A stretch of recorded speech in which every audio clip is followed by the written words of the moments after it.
السلام عليكم ورحمة الله وبركاته. الحلم تحول إلى حقيقة والخيال لا واقع. استمع لهذه القصة التي هي تعتبر القصة هذه بمثابة تسخير إلهي. في أحد الأحباب اتصل علي لي أمس الليل تقريبا الساعة 3:15. السلام عليكم ورحمة الله وبركاته. قلت وعليكم السلام ورحمة الله وبركاته. قال يا أخي أنا رأيت في منامي يا أخي إنني مكبل وعند الاثنين أولادي مكبل بجانبي، كنت أحاول أفك القيود، كنت أحاول كذا، كنت أحاول يا أخي، وأنا بنتابع صفحتك وهذه الذي رأيت في المنام.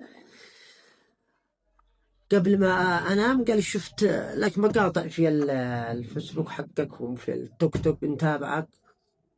أنا طيت وأنا ضاف شوية، قلت له هذا عليك نذر الحين، انك قد ربما انك نذرت بسجين ولا شيء، تفرج على سجين ولا شيء، هذا فعل لك 2-3 مساجين، لا انت لا مالك شيء وربي راضي عليك، خرج مساجين. اديتها بهذه بعفويه.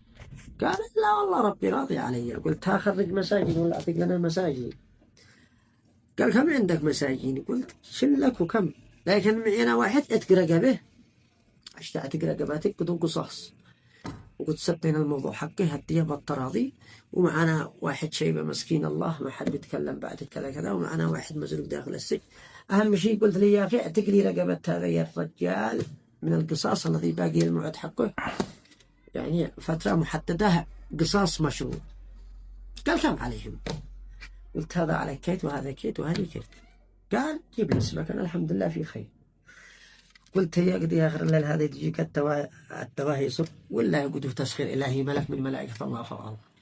أتفاجأ تقريبا في خلال أقل من ساعة، وأنا كنت مش مصدق ولا مستوعب الكلام، إلا وأن الرجال يقوم يحول لي ب60,000 ريال سعودي، قرش ينضح قرش، قرش ينضح قرش، 60,000 ريال سعودي. أخذت الحوالة وحاولت، قلت ولا عاد صلبي ولا عاد كلمني ولا شيء. أرسل الحوالي الله، قالوا يا أخي هذا 60,000 ريال سعودي. يا الله. فالحمد لله الذي سخر الله جنوده في الأرض، والحمد لله الذي هيأ الله ل3 سجناء، واحد نعتق رقبتين من القصاص، واثنين نخرجين. تخيل أنا أصلا ما أناش مفتي ولا أنا علامة ولا هكذا تيتم بابل. قلت يا أخي إذا كانك هوجس في سجين؟ قال والله تابعت صفحتك. قلت إذا ما بالله خرجت للمساجين، والحمد لله رب العالمين استلمت المبلغ 60,000 ريال سعودي. تواصل بي قبل المغرب، قال خلاص صادف مبلغ لك والباقي خرج المساجين.